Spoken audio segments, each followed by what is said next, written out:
আবুল সরকার সাহেব তিনি অ্যারেস্ট হয়েছেন। তো অ্যারেস্ট হয়েছেন কিছু কথার জন্য।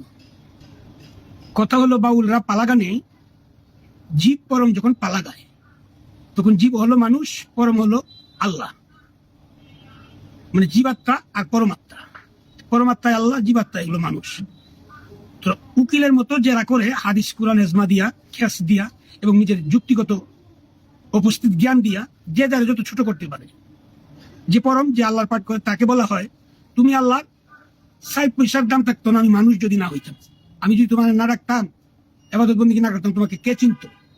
আবার যখন পরম উঠে, পরমের পালা জেনে সে যখন উঠে, সে উঠে বলে আর আমি তোমাকে সৃষ্টি করছি, আমি তোমার মনিব, আমি তোমার স্রষ্টা, আমি সৃষ্টি করছি বলেই তো তুমি আমার নাম নিতে পারছো, তাহলে আমি তোমার বড় না? এই যে পালাগানের যুক্তি তর্ক, এটা হলো পালাগানের যুক্তি তর্ক। এখন আল্লাহ এক জায়গায় বলছে আউয়ালু মা খালাকাল্লাহু মিন নূরি, আমি সর্বপ্রথম নূর সৃষ্টি করেছি, হাদিস বলছে। এবং ওয়াইস কালা রাব্বুকা লিল মালাইকাতি ইন্নী জাইলুন ফিল আরদি খলিফা, আল্লাহ এক জায়গায় বলছে আমি মাটির দ্বারা প্রতিনিধি তৈরি করেছি দুনিয়াতে প্রেরণ করার জন্য, খলিফা বা প্রতিনিধি। এখন এই দুইটা কথাই আল্লাহ পাক দুই সময় বলেছেন আল্লাহর প্রয়োজনে। তো এটার জন্য তুই আবুল ভাই বললে থাকে যে আল্লাহর মাথার মধ্যে কিছু নাই, এই শীত, এটা হলো একজন বাউলি ভাষা বইলা ভাবছে। এটা এমন কোনো জঘন্য ভুল না, এটার জন্য তার ফাঁসি হয়ে যেতে হবে। এই জন্য আলেম সাহেব শুনেছি এই কথা বলতে বলতে গিয়ে আবুল ভাইয়ের ফাঁসি দাবি করেছেন এবং বলেছেন খাজা বাবাকে নিয়ে অনেক টিটকারিমূলক আলাপ করেছেন। খাজা বাবা গরিবে নওয়াজ ভারত উপমহাদেশে এসে ৯২ লাখ মানুষকে মুসলমান বানিয়েছে। আপনি আমি কয়জনকে মুসলমান বানাইছি? আপনারা যারা আলেম সম্প্রদায় এই দেশে আছেন, আলেমরা হলো ওয়ারাসাতুল আম্বিয়া, রাসূলের ওয়ারিসদার। আপনারা যদি রাসূলের ওয়ারিসদার হইয়া থাকেন, এক আল্লাহর পূজা করেন, এক আল্লাহকে মানেন, রাসূলের এক নবীর উম্মত আমরা, আমাদের মধ্যে আপনাদের মধ্যে এত দলাদলি কেন? নবীর জন্ম নিয়ে একদল বলেন জন্ম এভাবে পালন করা যাবে না, আরেকজন বলেন এভাবে পালন করতে হবে। আপনাদের মধ্যে এত গ্রুপ, আপনাদের মধ্যে এত ফতোয়া দিতেছেন, এত দলিল দিতেছেন, একজনকে একজন কাফের বলতেছেন। আপনারাই আপনাদেরকে চিনেন না। একটি মুসলমান আল্লাহর দেওয়া সম্পর্কে, একটি মুসলমান আর একটি মুসলমানের ভাই, ভাই হয়ে আপনারা ভাইকে চিনেন না। এই যে খাজা বাবা সম্পর্কে, একজন আল্লাহর ওলি হইল আল্লাহর বন্ধু, আল্লাহর সম্পর্কে বললে যদি তার এই ফাঁসি হইতে পারে, আল্লাহর বন্ধুকে ছোট করে দেখলে তার কি হওয়া উচিত? একজন অলির সম্পর্কে, খাজা বাবা কি গাঁজা খাইতো? খাজা বাবা কি কাউকে বলছে গাঁজা খাওয়ার জন্য? উনি একজন জবরদস্ত অলি। ওনারা ইসলাম প্রচার করিতে রাসূলের আদেশ পাইয়া দেশে এসেছেন। ওনাদেরকে নিয়ে এমন ধরনের কটূক্তি করা আপনাদের মুখে শোভা পায় না। ইউনূস সাহেব নোবেল বিজয়ী, উনি যখন আমাদের দেশে আসলেন, শতাশতি মানুষ বললেন উনি সুদগুর। উনি যদি সুদগুর হইয়া থাকে, আপনারা আলেম সম্প্রদায় একজন তো শুনলাম না যে উনার সম্পর্কে ফতোয়া দিতে যে উনার আইন মানা যাবে না, উনার আইনে চলা যাবে না, তাহলে আমরা মুসলমান থেকে খারেজ হয়ে যাব, উনি সুদগুর মানুষ। কই একজন তো দেখলাম না। এক বেটা মরেছে, কি কথা কইয়া এই বেটা দিকে তুলছেন, তুইলে যে আল্লাহর হাওলায় চলে গেছে, এইখান থেকে মানুষটাকে তুইলে আইনা মারছেন, পুরাইছেন, এইটি কি আলেম সম্প্রদায়ের কাজ?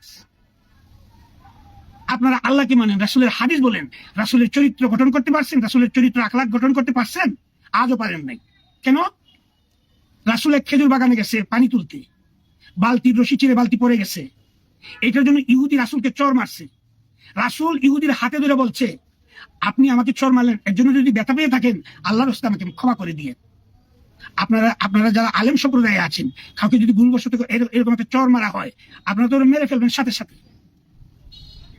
দয়াল নবীকে অনেকেই সালাম আলী আগে দেওয়ার জন্য খুব চেষ্টা করছে, কিন্তু কোনোদিন দয়াল নবীকে আগে কেউ সালাম আলী দিতে পারে নাই। নবী বাচ্চাদেরকে দেখেও আগে সালাম আলী দিতেন। এই চরিত্র আখলাক আপনাদের মধ্যে আছে? নাই। আপনারা লেবাসদারি, আপনারা জার্জির মতো ফতোয়াদারি, নিজেরাই ঠিক নাই কখন। একজন বাউল মানুষ, বাউল তো সে মুক্তি না, মুকাদ্দাস না, সে তো ওলাফাস না। বাউলরা হয় সাধারণ গরিব গরিব সাধারণ পরিবারের ছেলেরা। আমি নিজেও বাউল শিল্পী সালাম সরকার, আমার লেখাপড়াই নেই, কোন রকম সিং সাটা করতে পারি, আমিও গান লিখি, আমার গানে ভুল ত্রুটি তো হতেই পারে। আপনারা যারা জ্ঞানীরা আছেন, যদি ভুল ত্রুটি করি সেটা আমাকে ধরায় দিবেন, আমি ভুলটা সংশোধন করে নেব। একটু ভুলের জন্য তাকে একটা ফাঁসি দিতে হবে, তাকে জেলে ঢুকায় রাখতে হবে, এই যে আপনাদের আইন। দয়া, ধৈর্য, ক্ষমা আপনাদের মধ্যে নাই কেন? এগুলি তো রাসূলের আদর্শ, এগুলো তো আপনাদের মধ্যে থাকার কথা। আপনাদের মধ্যে তো রাগ টাকার কথা না। রাসূলকে মানেন, রাসূলের চরিত্র আখলাক গঠন করতে পারেন না, তাহলে রাসূলকে কি ভালোবাসেন? নবীকে ভালোবাসলে নবীর মতো চরিত্র আখলাক আগে গঠন করেন। আবুল ভাই পিরালি করে, আবুল ভাইয়ের কিছু ভুল আছে। কি? উনি পিরালি করে, নামাজ পড়ে না, নামাজের কথা বক্তব্য কয় না। এটা আবুল ভাইয়ের এক ধরনের একটা ভুল আমি বলবো। কারণ আমরা যাই এক দুই একটা নামাজ পড়ি, না পড়লেও যেন জিজ্ঞাসা করলে না করতে পারি না, নামাজ পড়ি না, পড়ি। কারণ এটা আমাদের উপরে ফরজ, আর আল্লাহ পাক সর্বপ্রথমেই হিসাব নিবে এই জিনিসের। তে আমার মনে হয় আপনারা যারা আছেন, আমরা বাউল শিল্পী যারা সাধারণ পরিবার থেকে হই, সাধারণ জ্ঞানী থাকি, লেখাপড়া সাধারণ করে। এখন আপনারা ধরো মুক্তি মুকাদ্দাস হয়ে যদি আপনাদের মধ্যে এরকম থাকতে পারে, যারা লেখাপড়া করে নাই তাদের মধ্যে ভুল থাকতে পারে না, বইলা সংশোধন করে দিবেন। তাদের ফাঁসির আশা করবেন কেন? খাজা বাবাকে বিটকায় কথা বলবেন কেন? এটা তো ঠিক না। আপনারা জ্ঞান দিবেন আমাদেরকে। 1,24,000 পয়গাম্বর, 313 জন নবী, একজনও তো কোনো কলেজ স্কুল মাদ্রাসায় লেখাপড়া করে নেই, আল্লাহ প্রদত্ত জ্ঞানে তারা জ্ঞানী হয়েছে। আমরাও যারা মূর্খ শুধু সিগনেচারটা করতে পারি, আমরাও আশা করি আল্লাহ প্রদত্ত জ্ঞানে আমরা চলি এবং আল্লাহ রাসূলের প্রতি আমরা তাওয়াক্কুল রাখি।